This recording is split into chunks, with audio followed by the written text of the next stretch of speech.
no matter how awake or healed you are, you will always occasionally feel a pull towards density and other people's energy. That's not regression. That's resonance. That's your receiver doing its job. The work in healing is not about avoiding density or other people's energy or environments that remind you in your body of past versions of yourself. The work is becoming so strong and coherent in your own signal that you can move through those spaces without ever falling back into it. Let's talk about how we can stay in our own frequency even when the world or your environment gets heavy. This is about what happens after we've already awakened. We've had the ego death, and we still find ourselves in environments that aren't necessarily in resonance with our deeper signal and truth. My hope for you in this video is that you'll walk away understanding that it's not a regression to temporarily hum to other people's vibrations, but rather it's part of the process. It's part of reclamation of truth. It's part of establishing energetic sovereignty. It's also how we see contrast. And I hope that this video provides a deeper understanding of how you can, in fact, be in proximity to low density energy without dimming your light or lowering your own baseline vibration. Being able to stay coherent and attuned to your own signal without absorbing or resonating, dropping to other people's vibrations. That's something we have to learn, or rather relearn how to do, because our society has conditioned us that we have to, in order to be safe, we must resonate with other people. We have to make space for other people. We have to overfunction for other people to make them comfortable. So energetic sovereignty is all about reclaiming that and coming back to your real signal. Life is going to give you plenty of opportunities to practice doing that.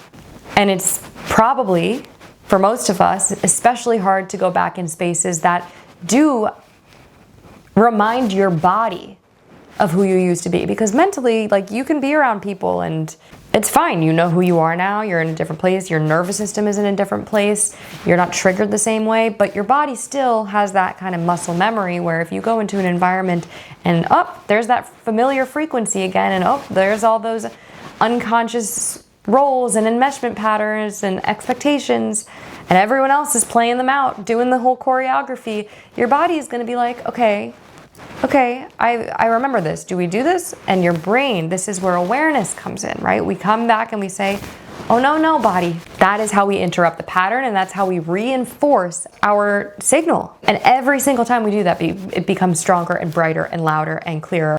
This is also beneficial. Why, you might ask?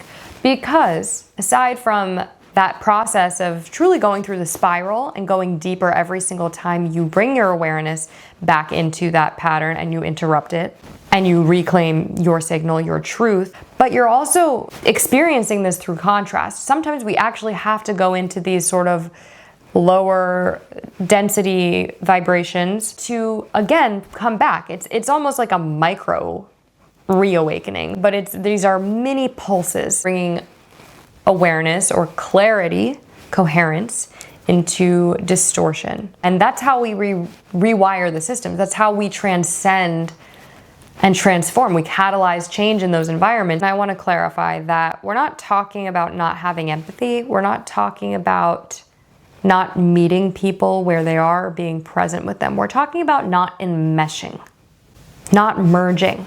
You can relate to someone and connect with someone from your center with your healthy boundaries intact without spilling into each other, without taking on their energy, without becoming them. And yes, that might make people uncomfortable who are unconsciously expecting enmeshment or codependency, or you to carry some of the weight for them. But that's not empathy. I was starting to hum a bit lower recently, being at my parents' house and around them, and a lot of the time listening to the way they talk about the world and the news and the frameworks that they the paradigm that they live in. And by no means did I lose my identity or my sense of self or stop doing the things that I'm doing in my life. Like, I very much was still mostly fully here. The difference was just simply that I was just kind of feeling a little ick. That's it. I wasn't doubting myself. I wasn't falling back into any old patterns. It was like just, I started to kind of go through the motions of my life with just a little more static, a little more like walking through sludge a bit. And, or you could also say moving through things with a little less life in me. That's sort of how they operate. That's sort of the vibration of survival consciousness, really, is sort of this lifeless, and I don't mean this with judgment, it truly is like the nature of being unconscious, is sort of zombie-like. It's sort of so autopilot. This pre-existing condition that's not true to the person. It's these just this unconscious programming. It's inherently very zombie-like. And so when you're around a dense energy like that, or whether it's an environment at large, or a specific person or multiple people, it just brings you into that sort of like, okay, I'm going through the motions. And so if you have systems that are very high vibrational and conscious and intentional, for example, like me, I'm doing my Pilates every morning and I'm doing these things. So they're constantly bringing me back. I've created the structures to bring me back throughout the day. But that's what we're after, is simply being able to name it, like come back and just notice when something's feeling off, and then be able to kind of scan yourself with honesty. But when you notice, it's like, that is the work. That's the work. Once you're out of it, we'll say out of the trance, right? Because it's also kind of a trance. It's the equivalent of zoning out while you're awake. You're not unconscious, and you'll never be unconscious again. But will you zone out? Yes. Will you kind of get into that sort of zombie-like, go through the motions energy, especially if you're in dense, less self-aware environments? Yes. So once you come back into the out of the trance, you could reflect on, what is the story of that energy, of that rhythm, of that frequency? What is the story that you tell yourself in it? Is there anything you kind of fall into, any roles you kind of unconsciously semi-reclaimed? Journal, like do kind of like a food diary, but like trance diary, or whatever you want to call it, where like, what happens? Like the second I'm bloated for a few days in a row and I'm like, I didn't eat anything weird. Like your body's going to give you cues. So like make a list of all those things and like put them somewhere really clear. Like these are the things, this is how my body shows me I am adapted, right? Or resonating or vibrating right now at someone else's frequency. Reclaim, call it back, and then like have a list that is what brings you back. It used to feel really frustrating, scary, discouraging, disempowering, and made me want to escape the environment. And it made me feel just so like I couldn't be around other people because I absorbed too much. And it was really upsetting because I knew all the work I was doing on myself, and I was like, why does this keep happening? I can't be around these people. And now it's the more that you do this process and you go through this and you have that awareness, the moment of awareness, you bring yourself back and you get back into your rhythm and your structures and your routines and the things that are stabilizing your signal and making your light shine so much brighter. Every single time becomes so empowering. Like when I tell you that now I can go up and be in this like sort of dense energy, whoever I'm with is just like noticeably not resonating on my vibration and not the most expansive person to be around. And I'm just kind of like, I feel so good in contrast to you. On that little list, you're gonna wanna have like maybe 1 to 3 top things that like really quickly snap you back. Mine is mindful movement of some sort. If it's music, whatever. Something that's going to bring you back, spark that creativity, spark that fire within you again, and let you reclaim that signal. But also important, what is your routine? What routine makes you feel like the best version of yourself? Makes you feel like you are in your becoming?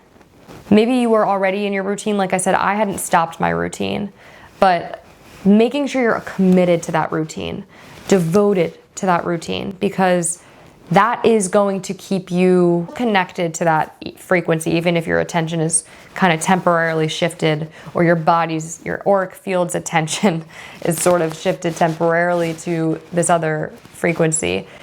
Those structures and those routines are still holding that baseline for you. Feel your feelings about it, but also know that like this really is part of the process.